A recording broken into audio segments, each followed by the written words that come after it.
পর্দাবিহীন তারা করে ঝলমল, অন্যকে তার দিকে আশিক বানায়, দেশটা নষ্ট হয়, হায় হায় হায়, দেশটা নষ্ট হয় বেপরদা নারীর জ্বালায়।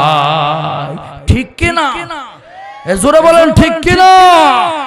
এই জন্য মা যদি মাটি ডালির মোড় বেড়ানি হয়, মাইয়া 7 মাথা বেড়ানি হবে। কথা বলেন না কেন? ঠিক কিনা? এই জন্য রাসূল বলেছে ওর নানিরে দেখবা, নানি কেমন ছিল। নানি যদি ভালো থাকে ওর মা ভালো, ওর মা যদি ভালো হয় ওর সন্তান ভালো। গরু কিনতে গেলে দেখেন যে ওই গরুর আগে ওর মায়ের দুধ কতটুকু হয়েছে, ওইটা থেকে গরু কিনেন। আর যখন বিয়ে করতে যান তখন শুধু চামড়া দেখেন, আটা ময়দা মাখানো মাইয়ারে বিয়ে করে নিয়ে আসে। কথা কন না কেন? জোরে কন না কেন? ঠিক কি না? আবার যুবকদের এখন ঘটকালি ব্যবসা এখন জিরো। মানে আগে ঘটকরা মোটামুটি মার্কেট ছিল, ঘটকের পিছে 3, 4, 5, 10 দিন ঘোরা লাগতো। ঘটক সাহেব দয়া করে আমার ছেলের জন্য একটা মাইয়া দেন গো। কিন্তু এখন ঘটকের পিছে ঘোরা লাগে, এখন ফেসবুক শরীফ হয়েছে ঘটক। কোথায় থেকে কোন মাইয়ারে তুলে নিয়ে আসে, পরে খোঁজ নিয়ে দেখা যায় 2 ছেলের মা। কথা কন না কেন? ঠিক কিনা? ও ঠকছে কিন্তু বলতে পারে না ভাই, মনে বড় জ্বালা। পাঞ্জাবিওয়ালা ঠকছে, ও ঘরের ভিতরে খালি আফসোস করে সেজদায় পড়ে, আল্লাহ করলাম কি, করলাম কি, করলাম কি। কারণ একা একা যে বিয়ে করছে কাউরে কইতে পারে না, ঘরের ভিতরে যা দেখে 2 নাম্বার নয় 4 নাম্বার। কথা কন না কেন? ঠিক কিনা? ওই যে নিয়ে আসছে পল্টু, ওর খোঁজ নিয়ে দেখে দুইজন রে খুব শিকার করছে ঘরের ভিতরে। সত্য করে বলো তো তোমার আগে কয়টা ছিল? ও মাইয়া বলে তোমার সাথে যখন বিয়ে হয়েছে গোপন করে কিলাম, আমার আগে 4টা ছিল। পল্টু কই যাক আমার চাইতে নিচে আছে, আমি তো 8টার সাথে ইটিস পিটিস করছি। পরে বল্টুর খোঁজ নিয়ে দেখে, ওরে বল্টু রে, square plus 2ab plus b square, ও ডবল ডবল ডবল। কথা কর না কেন? ঠিক কি না? এই জন্য পদ্মাশীল নারীদেরকে বিয়ে করবেন। ওয়ালি মালিহা ওয়ালি জাতিহা ওয়ালি হাসাবিহা ওয়ালি দীনিহা ফাযফারু বিযাতিদ-দ্বীন। রাসূল বলেছে দ্বীনদারিতাকে প্রাধান্য দিয়ে কেউ যদি বিয়ে করে, আল্লাহর নবী বলেন সে সবচাইতে সুন্দর ভালো নারী পেয়েছে। চামড়ার দাম 2 বছর 3 বছর। আমার ভাইরা, সৌন্দর্যের দাম এই বব কাটিং বেশি দিন থাকবে না, কিন্তু চরিত্রের দাম আর আচার ব্যবহারের দাম সারা জীবন। কথা বলেন না কেন? ঠিক কি না? জোরে বলেন ঠিক কি না? এই জন্য যুবক তোমরা চামড়া দেখা বিয়ে কইরো না গো। আমি একজন এসে বলছে হুজুর মেয়ে দেখতে গেলে কি করব? আমি বলছি ভাইজান মেয়ে দেখতে গেলে সর্বপ্রথম আগে যে বলবেন যে এই মেয়ে শোনো, তোমার সাথে আমার একটা কথা আছে, গুরুত্বপূর্ণ কথা, তুমি আগে ওযু করে আসো। কারণ ওযু করতে গেলে যখন ওযু করবে ওর ময়দা আটা সবগুলো নাই হয়ে যাবে। ওই তো মুখের উপরে যে আটা ময়দা লাগাইছে, এবার আসল চামড়া বের হবে। এ কথা কর না কেন ভাই? ঠিক কি না? তারপরে বলবা কোরআন শরীফ তেলাওয়াত করো। যদি না পারে বুঝবো যে ও ভালো মাইয়া নয়। কথা বলেন না কেন? ঠিক কি না? এই জন্য আপনাদের কাছে দাবি রাখবো, আমার শেষ একদম কথা, নারীদের প্রতি যত্নশীল হতে হবে। রাসূল 3টা জিনিসকে ভালোবাসতেন। কয়টা? সবাই বলে, আরো জোরে, জোর হলো না। 1 নাম্বার, আমার নবী সুগন্ধি আতরকে খুব মহব্বত করতেন। আমার নবী সুগন্ধি ব্যবহার করতেন। 2 নাম্বার হলো আমার নবী নারীদেরকে মহব্বত করতেন, ভালোবাসতেন। তাই বলে আবার এমন দয়াশীল হয়েন না যে রাসূল নারীদের ভালোবাসতেন। হুজুর কালকে ওয়াজ করে গেছে, আপু আসো আমার রিকশায় ওঠো। হ্যাঁ, হুজুরের ওয়াজ মানো, আমার রিকশায় ওঠো। আছে না? নাই না না। নিজের স্ত্রীদেরকে রাসূল খুব ভালোবাসতেন, নিজের কন্যা সন্তানদেরকে রাসূল মহব্বত করতেন। আমার ভাইরা 3 নাম্বার হলো চক্ষু শীতলকারী নামাজকে আমার রাসূল পছন্দ করতেন।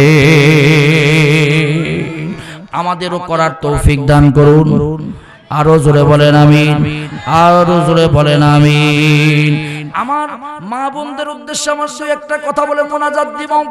কোন আর কাজ আছে নাকি? কালেকশন আছে নাকি? তিনটা নালিশ জানো কয়টা? আপনাদের সাউন্ড যদি 10টার মতো থাকে, কারণ ভাইজান পিছে থেকে রাগ করতেছে, এ ভাই রাগ করেন না ভাইজান, আমি ফাঁকিবাজ বক্তা নই, আমি কিছু শিক্ষা দেবার জন্য এসেছি আপনাদেরকে। আমি আপনাদেরকে কিছু শিক্ষা দিয়ে নেমে যেতে চাই। আমার ভাইয়েরা, আমি বাংলাদেশে 10 বছর ওয়াজ করি, আমি কোনোদিন আজে বাজে গল্প করি না। আমি কোরআন হাদিস থেকে কথা বলি, কারণ কোরআন হাদিস মানুষের হৃদয়টাকে ঠান্ডা করে। ইন্নামাল মুমিনুনা আল্লাযীনা ইযা যুকিরাল্লাহু ওয়াজিলাত কুলুবুহুম ওয়া ইযা তুলিয়াত আলাইহিম আয়াতুহু যাদাতুহুম ঈমানাও ওয়া আলা রাব্বিহিম ইয়াতাওয়াক্কালুন। আল্লাহর কোরআন শুনলে হৃদয়টা ঠান্ডা হবে। ফিনিশিং কথা মা বোনদের উদ্দেশ্যে আমার কথা হলো, ও মা, স্বামীর প্রতি যত্নশীল হবেন। আল্লাহর নবী বিশ্ব নবী মুহাম্মদুর রাসূলুল্লাহ বলেছেন, নারীরা 4টা আমল তোমরা করবে। 1 নাম্বার নামাজ, 2 নাম্বার হলো রোজা, 3 নাম্বার স্বামীর খেদমত, 4 নাম্বার হলো পর্দা। এই 4টা কাজ যদি কোনো নারী করতে পারে, আল্লাহ পাক সেই নারীকে 8টা জান্নাতের দরজা খুলে দিবেন। যে দরজা দিয়ে ইচ্ছা সেই দরজা দিয়ে জান্নাতে যাবে। জোরে বলেন সুবহানাল্লাহ। নারীরা মোটামুটি নামাজ পড়ে, রোজাও রাখে মোটামুটি, কিন্তু নারীরা আজ স্বামীর খেদমত আর পর্দা করতে চায় না। আল্লাহর নবী মেরাজে যাবার পর শাস্তি দেখলেন। নবী বললেন, আল্লাহর নবী আয়েশা আর ফাতেমা রাদিয়াল্লাহু তাআলা আনহাকে বললেন যে আমি জাহান্নামে 2টা শাস্তি দেখলাম নারীদের, 2টা কারণে। 1 নাম্বার চগলখুরি করে পরনিন্দা করে। 2 নাম্বার নারীরা, অধিকাংশ নারীরা স্বামীর অবাধ্যশীল হয়। আছে না নাই? জোরে বলেন আছে না নাই? এই জন্য মাদের প্রতি আমার দাবি হলো, আপনি একাই জাহান্নামে যাবেন না গো মা। আপনি একজন জাহান্নামে গেলে 4টা পুরুষকে সাথে নিয়ে যাবেন। 12পুর ওই পাড়াতে বলেছিলাম, আজকে আর আমার বলার দরকার নাই, শুধু 1 নাম্বার বলবো, বাবাকে সাথে নিবে নারী জাহান্নামে গেলে। 2 নাম্বার হলো স্বামীকে সাথে নিবে, 2 নাম্বার বড় ভাইকে সাথে নিবে, 3 নাম্বার স্বামীকে সাথে নিবে, 4 নাম্বার হলো বড় ছেলেকে সাথে নিবে। তাহলে বলেন তো, এই 4 দলের ভিতরে আমরা আছি না না? জোরে বলেন আসি না নাই? কেউ বাবা, কেউ বড় ভাই, কেউ স্বামী, আর কেউ বড় ছেলে। আমি বলবো, কোরআন বলেছে, রব্বানা আরিনাল্লাযাইনি আযাল্লানা মিনাল জিন্নি ওয়াল ইনসি নাজআলুহুমা তাহতা আকদামিনা লিয়াকুনা মিনাল আসফালিন। ওই নারীরা বলবে, আমার এই 4 জনকে দাও, মাথায় লাথি মেরে জাহান্নামে দিব। নাউজুবিল্লাহ বলেন, জোরে বলেন নাউজুবিল্লাহ। এই জন্য মা, আপনাদেরকে ভালো হতে হবে মা। কোরআন হাদিস মানেন, আপনাদের হিসাব কম। আল্লাহ আমাদের প্রত্যেক মাকে কোরআন হাদিস অনুযায়ী পর্দা করা আর আল্লাহ পাক তাদেরকে স্বামীর খেদমত করার সুযোগ দান করুন। জোরে বলেন আমিন। শেষ কথা আমার শেষ হলো, আমাকে জিজ্ঞাসা করেছে, হুজুর শবে বরাত আসতেছে, এই তো 25 তারিখ দিবাগত রাত্রি, ইংরেজিতে 25 তারিখ দিবাগত রাত্রি, শবে বরাত। হুজুর 2-1টা কথা বলবেন। আমি শবে বরাতের লম্বা আলোচনা করতে পারবো না, খতিব সাহেবদের কাছ থেকে বিষয় ভিত্তিক আলোচনাগুলো শুনবেন। তবে আমি একটা কথা বলি, আমাকে প্রশ্ন করেছে শবে বরাতের নামাজ কেমন করে পড়তে হবে হুজুর। 2 নাম্বার প্রশ্ন করছে, হালুয়া রুটি কইরা ভইরা ফেলে দেয়, আপনাদের এলাকায় আছে? হালুয়া রুটির প্রচলন আছে? হালুয়া রুটি এগুলো ইসলামে কি বলে, আর শবে বরাত কি ইসলামে আছে? আমি বলবো নামটা এইভাবে না বলি, যদি আমরা বলি যে লাইলাতুন নিসফি মিন শাবান, শাবানের মধ্যরাত্রি, হাদিস শরীফে হাদিস আছে ফাকুমুহা ওয়া লাইলাহা ওয়া সুমুহা, তোমরা এই রাত্রিতে দাঁড়িয়ে যাও এবং দিনের বেলা তোমরা রোজা থাকো। সুবহানাল্লাহ পড়ে, আরো জোরে বলেন সুবহানাল্লাহ। এখন এই হাদিস শুই না কিছু যুবক আছে নতুন পাঞ্জাবি, জীবনে একবার শবে বরাতের রাত্রে বের করে, আবার ওটা গুছায় শবে বরাতের রাত্রের জন্য রেখে দেয়, একদম এই সুন্দর করে আতর লাগায়া সর্ব বড় মুসল্লি হইয়া মসজিদে আইসা এরপরে সারা রাত বৈশা বৈশা ঝিম ঝিম ঝিম ঝিম কইরা 4টার দিকে ঠিক ফজরের আগে যুবক বাড়িতে যায়, ঘুম দেয়, দিয়া চিন্তা করে রাত জাগলাম, আরে আল্লাহ তো আমার তাকদিরে ভালো কিছু রাখছে, এই রাতে নাকি ফেরেশতারা আসমানে দুনিয়াতে আসে, এসে আমাদের জন্য ডাকতে থাকে, তাহলে আমরা তো সেই কাতারে পড়ে গেলাম। ফজরের নামাজ পড়ে না, শবে বরাতের রাত পালন করে, এইরকম মফিজ মুসল্লি আছে না নাই?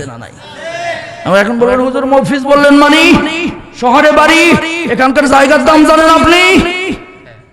না না না, এরা হলো সিজনারি মুসল্লি, আর সিজনে নামাজ পড়লে সে নামাজ কবুল হবে ভাই। জোরে বলেন হবে ভাই।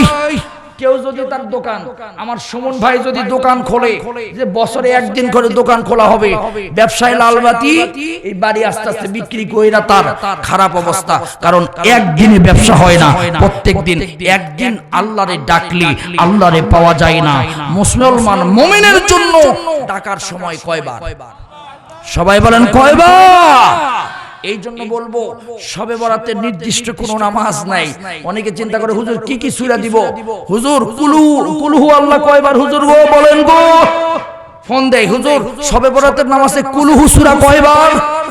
সূরা ইখলাস বলতে পারে না, কুলহু সূরা কয়বার? আছে না নাই? সূরা বলেন আছে না নাই? হুজুর বলেন গো প্রথম রাকাতে কয়বার, দ্বিতীয় রাকাতে কয়বার? আমি বলবো শবে বরাতের জন্য কিংবা লাইলাতুন নিসফি মিন শাবান, এই রাতকে অস্বীকার করার কিছু নাই, তবে এই রাতে নির্দিষ্ট করে কোনো নামাজের বিষয় নাই। আপনি ইচ্ছা করলে তাহাজ্জুদ পড়েন, নফল নামাজ পড়েন, যে সূরা দিয়ে ইচ্ছা সেই সূরা দিয়ে আপনি নামাজ আদায় করেন, কোনো সমস্যা নাই। আপনি নফল নামাজ পড়েন, আপনি কোরআন তেলাওয়াত করেন, আপনি তওবা পড়েন, আপনি ইস্তিগফার পড়েন, আল্লাহ পাক কবুল করে নিবেন। এই রাত নয়, তবে একটা রাতকে স্পেশাল করা যাবে না। মুমিনের প্রত্যেক রাতে যিনি দোয়া কবুল করেন তিনি কে? সবাই বলেন তিনি কে? মুমিন যারা তারা প্রত্যেক রাতে শেষ রাতে উঠে তাহাজ্জুদের নামাজ আদায় করবে। এই জন্য যুবকদেরকে বলবো তোমাদের জন্য এক রাত নয় যুবক, তোমাদের জন্য 5 বার হাইয়া আলাস সালাহ, হাইয়া আলাস সালাহ, হাইয়া আলাস সালাহ বলে